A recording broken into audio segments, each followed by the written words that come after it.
సీఎంగా బాధ్యతలు చేపట్టిన 30 రోజుల్లోనే రేవంత్ రెడ్డి తన మార్క్ సలహాలు, సూచనలు ఇస్తూ వెళ్తున్నాడు. ఇందులో భాగంగా కొత్తగా క్లస్టర్ విధానాన్ని ప్రతిపాదించారు సీఎం రేవంత్. కొత్త విధానంలో తెలంగాణను మొత్తం 3 క్లస్టర్లుగా విభజించనున్నట్లు తెలిపారు.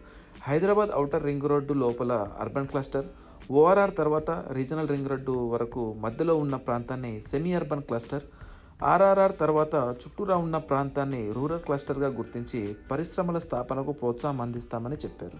2050 నాటికి హైదరాబాద్ తరహాలో తెలంగాణ అంతటా పారిశ్రామిక అభివృద్ధి జరగాలన్నది తమ లక్ష్యమని, అందుకు తగ్గట్టుగా మహాప్రణాళికను సిద్ధం చేస్తున్నామని వివరించారు. తమ ప్రభుత్వం పారిశ్రామికవేత్తలతో స్నేహపూర్వకంగా మెలుగుతుందని ముఖ్యమంత్రి పేర్కొన్నారు. భారత పరిశ్రమల సమాఖ్య ప్రతినిధులు శనివారం సచివాలయంలో సీఎంను కలిశారు.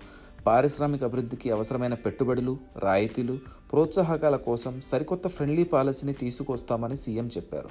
తెలంగాణలో 1994 నుండి 2004 వరకు పరిశ్రమల అభివృద్ధికి అనుసరించిన ఫార్ములా ఒక తీరుగా ఉంటే 2004 నుంచి 2014 వరకు అది మరో మెట్టుకు చేరుకుందని అన్నారు. రాబోయే రోజుల్లో అత్యున్నత అభివృద్ధి దశకు చేరుకోవాలనే లక్ష్యంతో ప్రభుత్వం పనిచేస్తుందని తెలిపారు. రాష్ట్రంలో పారిశ్రామికవేత్తలు పెట్టే ప్రతి పైసా పెట్టుబడికి పూర్తి రక్షణ కల్పిస్తామని హామీ ఇచ్చారు. ఫార్మాసిటీ విషయంలో ప్రభుత్వానికి స్పష్టమైన ఆలోచనలు ఉన్నాయని, ఫార్మాసిటీగా కాకుండా ఫార్మా విలేజ్లుగా అభివృద్ధి చేస్తామని రేవంత్ రెడ్డి చెప్పారు. ఓఆర్ఆర్పై 14 రేడియల్ రోడ్లు ఉన్నాయని, వాటిని 12 జాతీయ రహదారులు కనెక్టివిటీ ఉందని, వీటికి అందుబాటులో ఉండేలా దాదాపు 1000 నుంచి 3000 ఎకరాలలో ఫార్మా విలేజ్ని అభివృద్ధి చేస్తామని తెలిపారు. ప్రజల జీవనానికి ఇబ్బంది లేకుండా కాలుష్య రహితంగా పరిశ్రమలతో పాటు పాఠశాలలు, ఆసుపత్రులు, ఇతర మౌలిక సదుపాయాలతో వీటిని అభివృద్ధి చేసేలా ప్రభుత్వం ప్రణాళికలు రూపొందిస్తుందని అన్నారు. రక్షణ మరియు నావిక రంగానికి అవసరమైన పరికరాల తయారీ, ఉత్పత్తికి హైదరాబాదులో అపారమైన అవకాశాలున్నాయని, పారిశ్రామికవేత్తలు వీటిపై దృష్టి కేంద్రీకరించాలని కోరారు.